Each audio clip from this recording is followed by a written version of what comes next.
The pursuit of happiness is considered to be an inalienable right which has been endowed to each one of us by our Creator, according to the Declaration of Independence. The pursuit of happiness. And most of us, I would say maybe all of us, are doing everything that we can in our life to pursue happiness. We are pursuing happiness, but not everybody is happy. The world that we live in is always telling us this message, which is, if you buy this, then you'll be happy. I mean, that is kind of like the basic message of every commercial, isn't it? I mean, pretty much. If you buy this product, then you'll be happy. And we might use a lot of other words to say it, but basically that's the message. And that message is going to be cranking up big time. It probably already is, but it's going to be cranking up in commercials and in advertising on the radio. It's cranking up in some of our children. If you'll buy me this, I'll be happy. So buy me this so I can be happy. And our children will be saying that to us. But is it really true? Does it really work? A few years ago, I decided that I wanted to get into kayaking, and so I bought this kayak from this guy that sells kayaks. And so I went to his shop, and he didn't have the kayak that I wanted, but he said, "I have one in my warehouse." And so we went to his warehouse, and his warehouse was his own personal warehouse. I wasn't really aware of that. I thought it was like the kayak store's warehouse, but it was his personal warehouse. And when he opened the doors of his warehouse, I could not believe my eyes, because from the front of the place to the back of the place, from the floor to the ceiling, it was just crammed full of stuff. And there were bicycles. He had a collection of old Schwinn Stingrays. Remember those bikes? Some of you are old enough to remember those bikes. Those of you who are not old enough, you missed out on the 70s. But Stingray was a cool bike, and he had hundreds of these. Like everywhere he went that he found one for sale, he bought it. He had toolboxes, those large ones, the kind that you would only see in a mechanic shop, the tall ones on wheels. He had like dozens of them. He had truck boxes, that you put in the back of a truck. He had stereo equipment. He had guitars. He had records. He had just all kinds of stuff. And then he had a couple of kayaks. But I could not believe how much stuff he had. And I was like, "Where did you get all of this?" And he said, "Well, I just started buying things when I was young. And, if I saw something I wanted, I would just buy it." And so it turned out that he had like 2 more warehouses just like that. I mean, this guy had mountains of stuff, mountains and mountains of it. But the thing was, he was one of the most unhappy people I've ever met. So this "buy this will make you happy" idea, I'm not sure it works. But it is something that we get kind of sucked into. And it's not just for stuff. Sometimes we get sucked into, have this experience and you'll be happy. And so it's go on this vacation and you'll be happy. Do this cool thing, you'll be happy. Go to this concert and you'll be happy.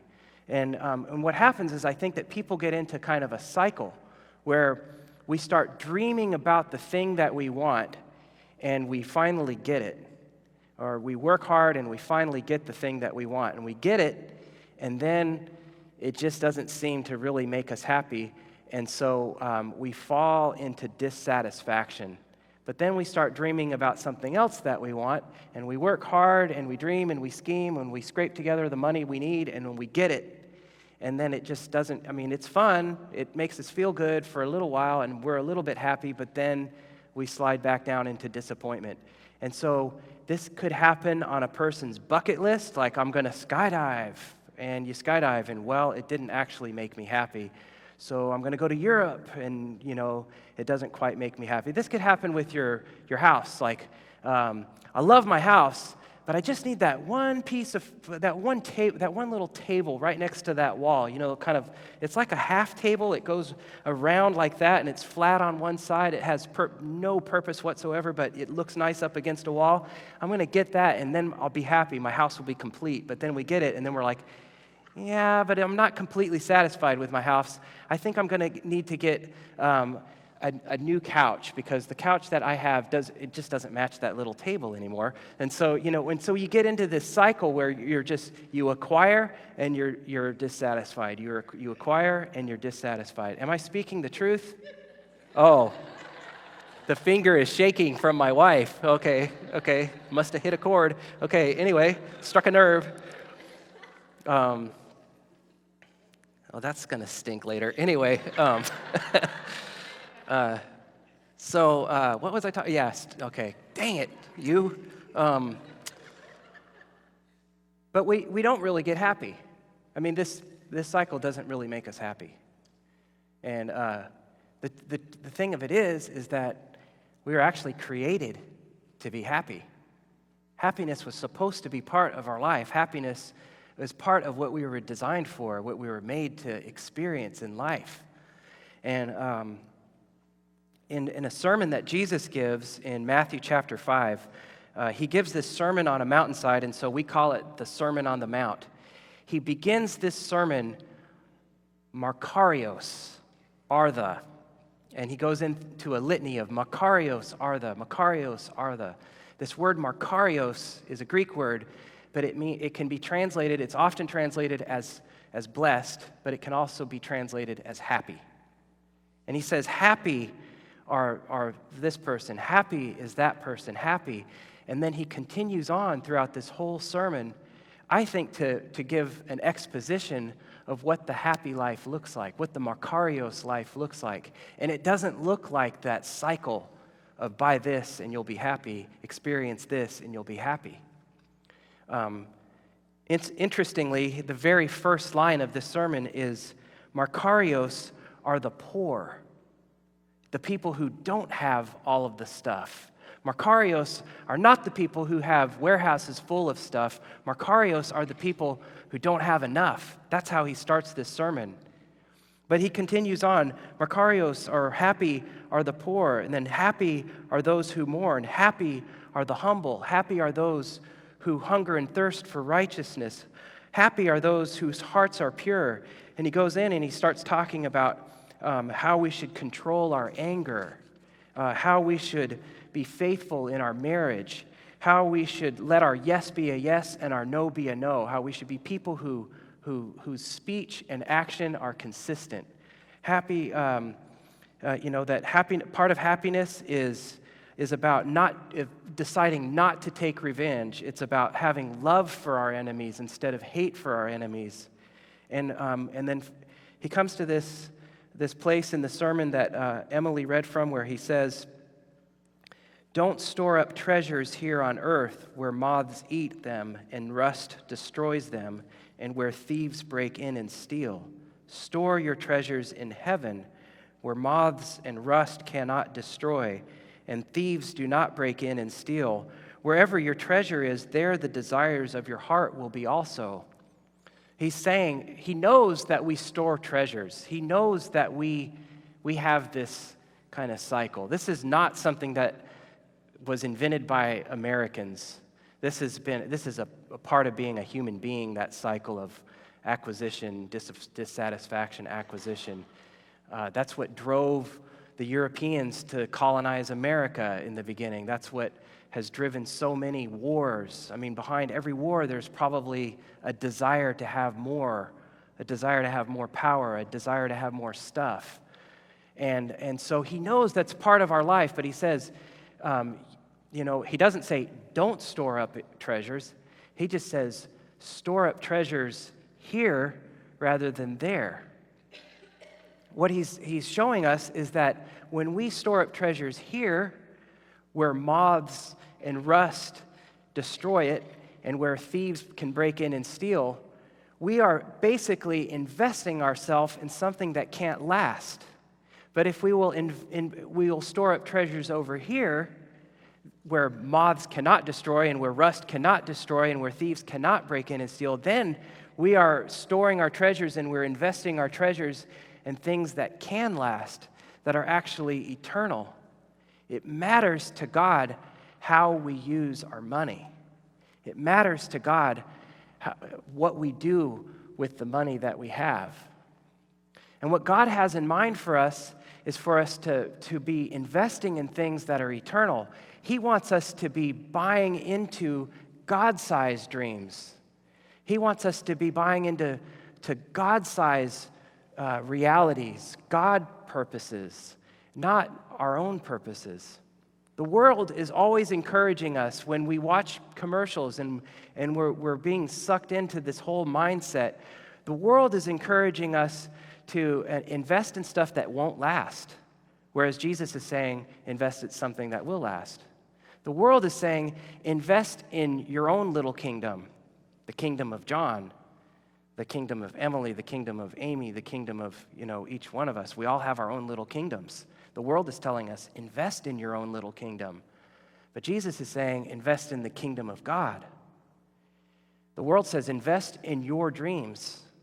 Jesus says, invest in God-sized dreams. And when we invest in God-sized dreams, that loop no longer controls us. And Makarios can become a reality. There is a sermon that was preached by a man named John Wesley. John Wesley was the person who started Methodism. John Wesley had an amazing attitude towards money. I mean, he preached it, but he lived it too. There was a time when John Wesley was approached by somebody. They came up to him and they said, "Mr. Wesley, your house is on fire. It's burning down." Apparently, his house caught on fire. And he said, "Well, it's actually not my house. It's the Lord's house. And I guess this means that I just have one less thing to manage for God. So it's my gain." I mean, he didn't care about his stuff. By today's standards, his income was about $1 million a year. When you convert the money of his day to today's money, he was making about $1 million a year.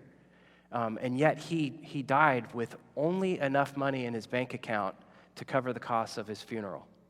He was so generous. He invested his money not in the treasures on earth, but he put it in treasures in heaven. He put it in the things that fulfilled God's purposes in the world. And so he taught people that there's a way to do this. There is an actual way that you and I can move our treasure from earthly things to heavenly things. And he said there's the first part of it is that you want to make as much money as you possibly can. There is no shame in striving to make as much money as you can. If that means that you go back to school and you get a little bit more education so you can get that promotion, then John Wesley said, go back to school and get that so you can make that leap up. We've got to make as much money as we can. And as long as it doesn't include any kind of immoral action. So as long as you're not doing anything to gain money that would be harmful or hurtful to somebody else. But as long as it's not, then by all means, go for it. Go for that promotion. Get that higher paying job. So that's the first part. He would say, earn all you can. But the second part is lower your expenses as much as you can. So as you're making more money, you're also going to be decreasing your expenses as much as you can. And so he said, you got to be careful about how you spend your money. If you're looking at two things that you're considering buying, and this one has all of the bells and whistles, but this one will get the job done, and it costs less, then buy the thing that costs less if it can get the job done. Don't buy the thing that has all of the bells and whistles. There's this thing that I think that you and I are kind of sucked into a lot, which I would call the 2.0 syndrome. And the 2.0 syndrome, and I'm speaking to myself here because I have fallen into the 2.0 syndrome, which is that if I have 1.0 and 2.0 comes out, then I need to get 2.0 because I don't want to be left behind. And so I bought the first iPhone that came out. They didn't even call it iPhone 1 because it was just iPhone. So I bought the iPhone, and then they came out with the iPhone 2, and then they came out with iPhone 3, and then 4 and 5, and now they're on to 6, which is actually like a small iPad. But anyway, I have bought all of them except for number 6. I've gotten sucked into that whole 2.0 syndrome of, and the crazy thing is that the phone that I had before I got the iPhone, when the iPhone came out, it was going to change my life forever. But it actually only got to change my life for about a year. And, so there's this whole thing, then it kind of sucks us in. And then the telephone companies are really smart because they say you can get a free upgrade. But what they do is they actually include the price of that phone into your monthly bill. They just kind of slide it in there. And so you're actually always paying for it. So I don't know if anybody works for one of those companies, but sorry. So if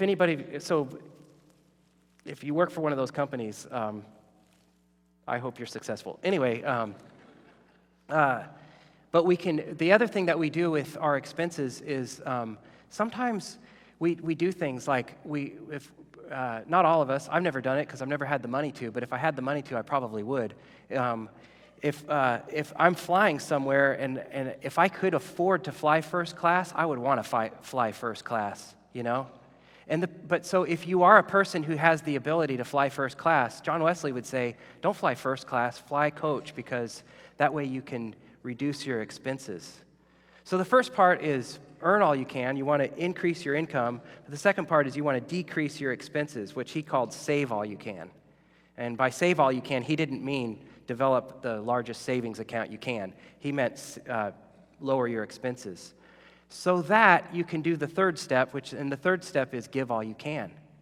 When you have a high income and low expenses, you've just increased your ability to give, and the ability to give is the thing that you're going for. And when you can give, now the more you give, the more you can invest in the things of God, the more you can invest in the purposes of God, and when you do that, your heart follows it. And so if you want to be a person who is generous and a person who is experiencing true happiness, Makarios, the way to do it is not to just pray and hope that your heart will feel strangely warmed to become generous. No. What Jesus is saying here is where your treasure is, your heart will be also. So move your treasure from the earthly stuff to the heavenly stuff, and your heart will follow. And it's so, so true. I've noticed that because this past week I bought a truck, and this sermon was handwritten for me. But anyway, I bought this truck, and before I bought the truck, I was dreaming and scheming about the truck, and I was looking over reviews, and I was examining all of the features, and I was spending a lot of time reading and researching and looking at this truck. That truck, even before I got it, had my heart. Because that's where my treasure was. And so where we place our treasure, that's where our heart goes. What Jesus is telling us is that if we want Makarios, if we want true happiness, then we need to move our treasure into the things of God. My wife and I got to go to South Africa this past month. And South Africa is a beautiful country, incredibly beautiful. The landscape is beautiful, the people are beautiful, the cities are incredible. We went to Cape Town, South Africa is probably the prettiest place I've ever been. Just restaurants were fantastic, everything was wonderful.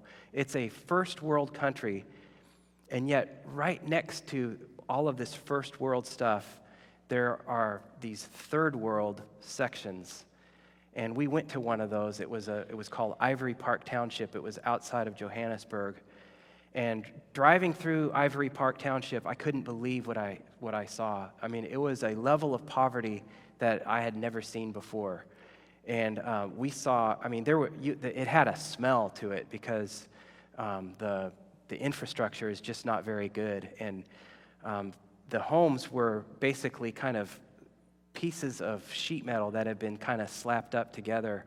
And, most of them didn't have windows. They just have a piece of cloth in the, to let some air flow through. But we drove through Ivory Park Township to go to a Methodist church. And this Methodist church is doing incredible work in that township. They have a preschool, and children from the township come and are cared for. They are given a meal, which in some cases could be one of their only meals that day. And so when we got there, there was a group of leaders from the church that were meeting inside the church building, and they invited us in. They were expecting us. There were 15 pastors plus 3 spouses of pastors in our group. We're all Methodist pastors, and so they invited us in, and they started out by singing to us. They sang at the top of their lungs. I mean, they were singing so loud that you almost, it was on the verge of needing earplugs. It was so, so loud, and in harmony, incredible, rich harmony, and no accompaniment at all. It was just a cappella and just, beautiful singing. I think it was in Swahili. I'm not sure exactly what the language was. There are 11 languages spoken in South Africa, so I'm not sure which language it was, but we couldn't understand what they were saying, but we knew it was praise music just because of the spirit of it. And so they're singing this to us. It was beautiful and wonderful, and we just felt so blessed. And then afterward, they had us link hands, and they asked one of us to pray for them. And so one of the people in our group prayed for them, and then they said, "We want to pray for you." And this guy prayed this incredible prayer. He kind of preached a little sermon before it, and then he prayed this prayer in English for us. And then after that, they said, "We would like to offer you some food." And so they brought out plate after plate after plate of food, and they set up this big buffet. And there were mystery meats in there, I'm pretty sure, but we ate the food because, we wanted to be good guests.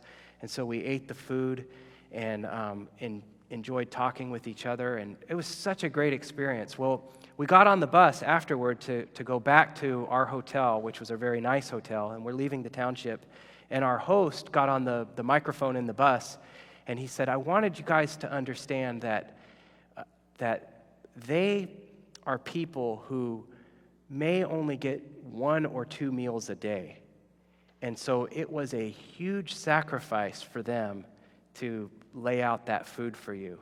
They gave up a lot to be able to feed you." And it was so humbling to hear that. But the incredible thing about it was being around those people who had so little and yet were so generous. We experienced Makarios. We experienced true happiness. I mean, it's amazing. And somehow that sermon, "Blessed are the poor," just came alive for me because they were so blessed. They were so Makarios. They had so much joy. They were not chasing after the things that you and I chase after. They found it so important to bless a group of pastors from America that they were willing to give. And I believe that they were laying up treasures in heaven when they did that. You and I can have Makarios. It is entirely possible for us to experience Makarios. It is so much better than that loop. We can build up treasures in heaven instead of on earth and have true happiness. Amen.